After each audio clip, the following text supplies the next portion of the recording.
말하기를 우리는 무익한 종이라 우리가 하여야 할 일을 한 것뿐이라 할지니라. 아멘. 할렐루야. 오늘 하루 이 하나님의 말씀을 통하여서 우리에게 주시는 이 귀한 은혜를 받으시고 또한 말씀대로 충성하여 사시는 여러분 되시기를 주님의 이름으로 축복합니다.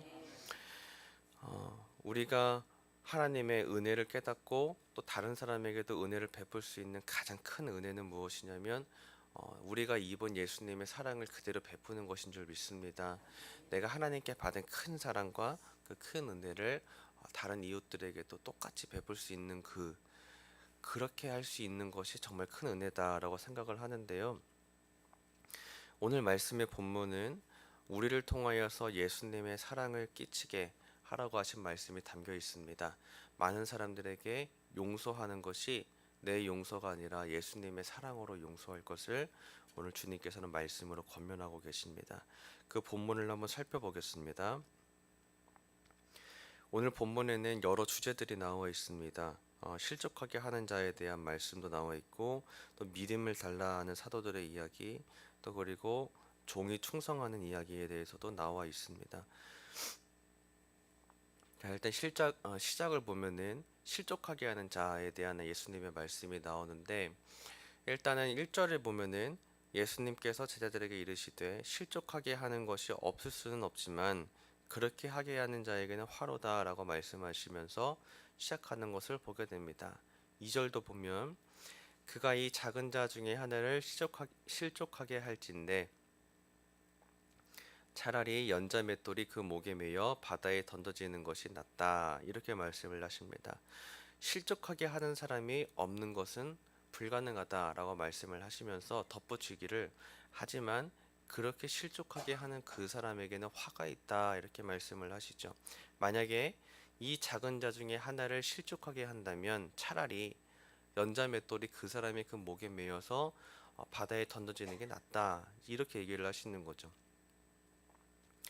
예수님께서 이렇게까지 심하게 얘기하신 적은 거의 없는데요. 자, 일단은 연자 맷돌이 목에 매여 달리는 게 낫다라고 하시는 이 실족하게 하는 사람. 자, 이런 사람에 대해서 어떤 사람이 실족하게 하는 사람인가 좀 이제 생각을 해보게 되는 거죠. 일단 오늘의 본문의 앞선 이제 어제의 내용을 보면은 부자와 거지, 그래서 거지 나사로의 이야기가 나오는데 자, 이 내용들의 연관을 보면은 가난하게 하는 사람 그리고 그 가난한 사람들을 무시하거나 살피지 않는 것이 실족하게 하는 사람을 얘기하는 거일 수도 있겠구나 그렇게 추측해 볼 수도 있겠습니다만 사실은 더 좋은 연관성은 오늘 본문이죠. 오늘 본문에는 17장 1절부터 예수님 이렇게 말씀하시면서 3절부터는 내 형제가 죄를 범하거든 경고하고 회개하거든 용서하라 라고 얘기하시는 것을 보게 됩니다. 그러니까 이 본문에 대한 연관성을 따져서 실족하게 하는 사람 그리고 그 뒤에 나오는 그 본문들의 내용의 사례의 사람들이 앞선 내용에 대해서 이제 연관돼서 받고 있다라는 것을 추측해 볼 수 있죠. 그러니까 실족하게 하는 사람이다라고 하면 이 3절처럼 형제를 용서하지 못하는 사람이라고 추측해 볼 수 있는 겁니다. 3절을 다시 한번 좀 보여주시면 3절 말씀을 같이 읽겠습니다. 시작. 너희는 스스로 조심하라. 만일 내 형제가 죄를 범하거든 경고하고 회개하거든 용서하라. 아멘. 자, 여기 본문에서는 만약에 우리 이웃이 죄를 범한다면 경고해라 라고 얘기를 하고 계십니다. 경고하라 라고 하는 거는 우리가 단순히 그냥 경고하는 게 아니고 말씀으로 권면하고 가르치라라는 뜻인데요. 왜냐하면 그 사람의 말씀에서 벗어나서 지옥과 비진리로 빠지는 것을 경계하라라는 것이죠. 나만 구원받지 말고 내 이웃도 경고해서 말씀으로 돌아오게 하라라는 말씀이십니다. 자, 그러니까 우리가 그 사람을 봤을 때 그 사람이 잘못됐다라는 것을 알기 위해서는 일단 내가 먼저 말씀을 알아야 됩니다. 그래서 말씀에 비추어서 저 사람을 어떤 것을 견면할 것인가를 살펴야 됩니다. 그래서 하나님께서 저 사람에게 저것에 대해 알게 하시기를 원하시는구나. 그래서 경고하고 또 그 사람이 만약에 회개한다면 나에게 잘못을 했다거나 하나님께 잘못을 했다거나 회개한다면 나에게 잘못한 것은 용서할 수 있어야 한다는 것이죠. 예수님은 이거를 권면하고 계신 것입니다. 우리 이웃들을 살펴라. 그리고 이웃을 살필 때에는 그 사람의 잘못들을 알려주어야 되고 말씀을 알려주고 그 사람이 회개한다면 용서할 수 있어야 된다. 이걸 알려주고 계신 거죠. 자, 예수님이 이 말씀을 따라 봤을 때 예수님의 권면, 그러니까 실족하게 하는 사람이 되지 말라고 하신 이 말씀은 우리가 남을 용서하지 못하거나 말씀으로 권면하지 못하거나 하는 사람이 되지 말아라 라고 얘기하고 계신 것입니다. 그러니까 실족하게 하는 그 사람이 누군가? 바로 이웃의 잘못을 용서하지 않는 사람, 그리고 이웃의 잘못을 덮어두고 모른 척하는 사람이라고 볼 수 있습니다. 오늘은 특별히 이 중에서 이웃을 용서하지 못하는 것에 대해서 좀 집중적으로 보고자 하는데요. 예수님께서 4절 말씀을 통해서 이렇게 말씀을 하십니다. 4절을 한번 보여주시면, 만일 하루에 7번이라도 내게 죄를 짓고 7번 내게 돌아와 내가 회개하노라 하거든 너는 용서하라 하시더라. 아멘. 자, 예수님이 이 말씀은 죄를 7번까지도 용서해라 라고 말씀을 하십니다. 그 사람이 하루에 당신에게 죄를 7번이나 죄를 지었더라도 잘못했더라도 그 사람이 당신에게 와서 회개를 한다면 용서해라 라고 말씀을 하고 계시죠. 자, 만약에 그 형제를 우리가 용서하지 못한다면 형제를 실족하게 하는 사람이다라는 것입니다. 자, 우리 주변에도 이렇게 나에게 잘못을 한 사람들을 찾아보는 건 생각보다 어렵지 않습니다. 고의적으로 실수를 했다거나 아니면 부지 중에 잘못을 했다거나 그런 사람들은 있는데 우리가 이런 이웃들을 용서하기를 한 번만 용서하거나 다섯 번까지 용서하거나도 아니고 7번까지 용서해라라고 말씀을 하신 것을 보게 됩니다. 자, 이제 이 말을 뭐 이제 어떤 사람들의 얘기처럼 7번까지 용서하고 8번째부터는 용서하지 말아라. 이제 이런 뜻이 아니라 말 그대로 예수님의 사랑으로 용서하라는 뜻입니다. 그렇기 때문에 끝까지 용서하라라는 뜻이죠. 이 7이라는 게 성경에서는 완전수를 의미하죠. 그렇기 때문에 완전히 끝까지 마음 담아서 그 사람을 용서해라 라는 것입니다. 베드로가 그렇게 말을 물어봤죠. 몇 번까지 용서하리까? 7번까지가 아니라 1번까지 용서해라 하신 말씀처럼 예수님의 말씀의 이 의도는 그 사람을 용서하는 것이 끝까지 용서해라 라는 것을 알게 됩니다. 자, 근데 용서라는 게 단순히 그 사람의 잘못을 내가 용서해 줄게 라고 이게 없던 것처럼 쳐주는 것 이상이어야 된다는 것입니다. 왜 그러냐면 예수님이 어떻게 용서할 수 있으셨는가를 생각해 봐야 되기 때문이죠. 예수님이 우리를 용서하셨습니다. 그 용서하신 것은 사랑하시기 때문에 용서하신 거죠. 그러니까 우리가 잘못한 사람들이 주변에 있다면 단순히 도의적으로 도덕적으로 그 사람을 용서하는 게 좋은 모습이기 때문에 또 나한테 어떤 이득이 되기 때문에 그런 문제를 떠나서 내가 예수님께 받은 사랑이 있기 때문에 용서해야 된다라는 것입니다. 그러니까 이 용서는 그냥 용서도 아니고 사랑의 용서인 거죠. 끝까지 품고 관용할 수 있는 용서. 오늘 우리가 정말 예수님의 이 사랑을 꼭 실천하시기를 주님의 이름으로 축복합니다. 자, 이제 생각해 보면 우리가 용서한다는 건 생각보다 어렵다는 걸 알게 됩니다.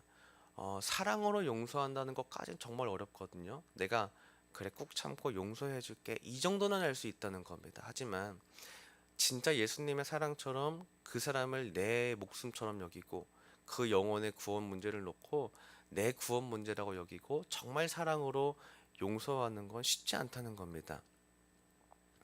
하지만 그렇기 때문에 우리는 더 충성해야 됩니다. 오늘 말씀의 후반 부분에 보면은 종에게 감사하지 않는다라고 말씀을 하시면서 명령받은 것을 다 행한 후에 이르기를 우리는 무익한 종이라라고 말을 하고 있죠. 그러니까 우리가 예수님의 사랑을 실천할 수 있는 이유는 내가 죄인이지만 하나님께서 값없는 사랑을 그 은혜를 부어주셨기 때문에 나는 그저 내가 무익한 종으로서 사랑으로 용서할 수 있는 겁니다. 왜냐하면 나는 무익한 자이기 때문입니다. 그러므로 오늘 우리가 이웃을 더 사랑해야 될 줄 믿습니다. 이제 고민을 해보는 거죠. 내가 어떻게 하면 더 저 사람을 예수님 사랑으로 사랑할 수 있을까? 어떻게 하면 더 포용할 수 있을까? 그러기 위해서는 우리를 드러내지 말아야 됩니다. 내 자기의 의, 내 자기의 말, 내 자기의 생각들을 중심으로 용서한다고 한다면 생색내는 거와 다름없습니다. 왜냐하면 내 자아를 용서하는 거기 때문이죠.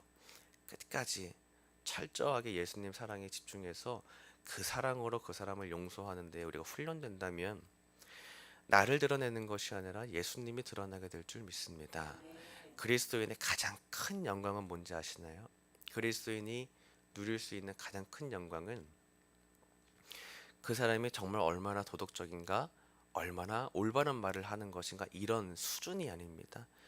그 사람을 통해서 예수님이 드러난다면 그게 아주 큰 영광이라는 거죠. 와, 저 사람을 보니까 정말 예수님의 사랑이 느껴진다. 저 사람을 보니까 예수님의 사랑이 뭔지 알 것 같아. 그것이 그리스도인이 누릴 수 있어야 하는 영광이고 또 가장 큰 영광인 줄 믿습니다. 예수님은 하나님의 입장에서 모든 죄인들, 죄를 지은 사람들을 자신의 대신 그 죄를 짊어지시고 십자가에서 죽기를 결정하셨습니다.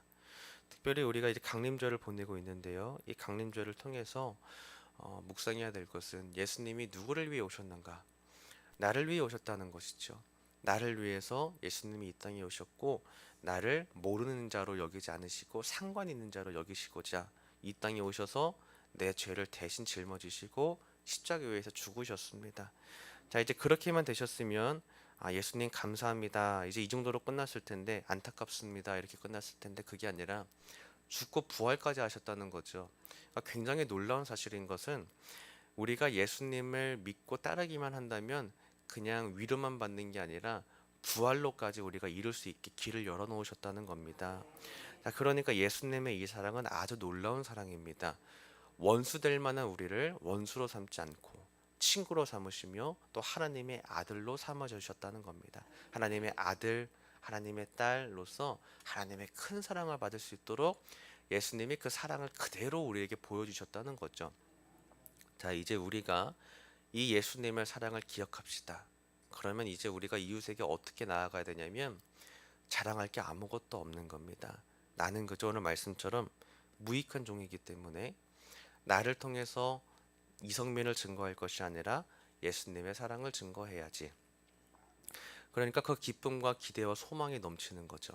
예수님의 사랑을 증거하고 싶어서. 자, 오늘 우리는 이 예수님의 말씀을 살피고자 원합니다. 예수님은 오늘 우리에게 내 이웃을 사랑으로 용서하고 또 말씀으로 권면할 것을 우리에게 권고하고 계십니다. 예수님의 사랑에 충실하게 감동된 사람은 그냥 용서하지도 않고 예수님의 사랑으로 끝까지 용서할 수 있게 됩니다. 오로지 예수님의 사랑이 얼마나 충성하는가, 그것이 관건입니다. 적당히 빠져 있지 마시기를 바랍니다. 이왕 예수님 사랑에 빠질 거면 깊이 빠지시기를 바랍니다. 그래서 정말 용서할 거면 끝까지 용서해 보자는 거죠. 그래서 예수님의 영광, 예수님의 말씀이 그대로 증거되는 삶을 한번 살아보는 겁니다.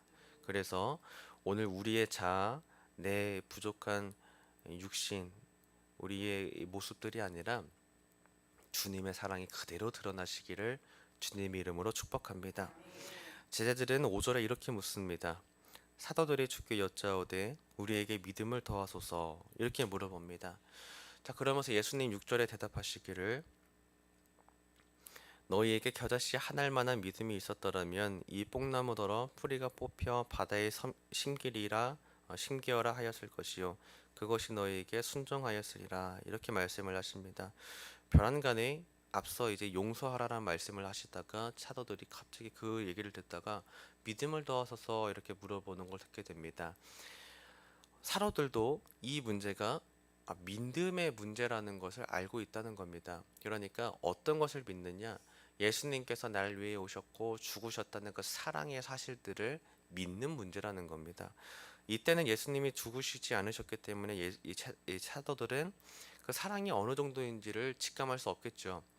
어느 정도까지 우리가 용서해야 되는 것인가? 과연 그렇게 참을 수 있는가? 이 사도들도 고민이 되는 겁니다.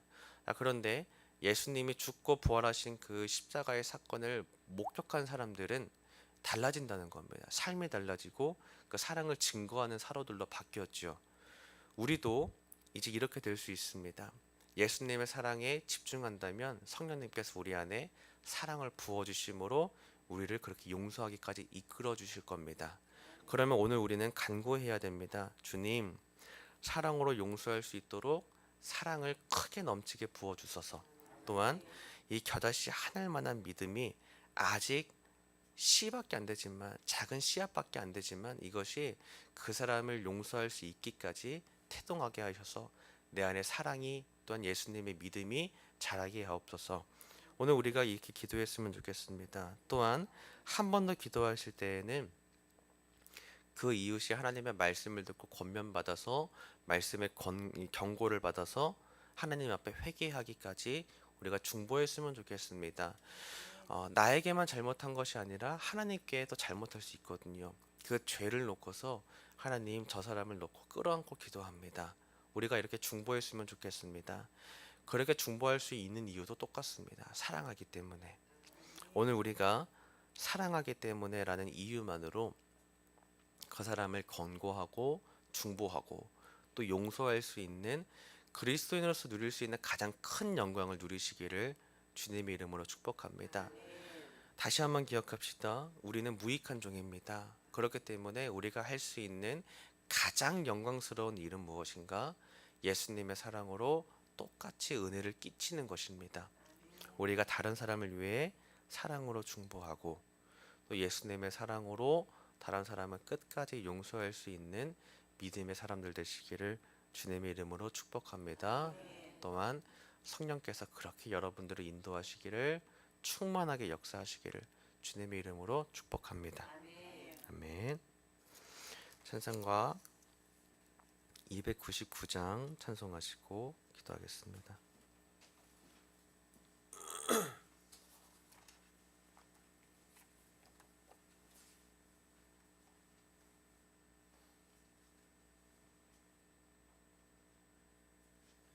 찬송가 299장, 우리 그 전에 부활신앙의 교회 부흥을 위한 기도 제목 기도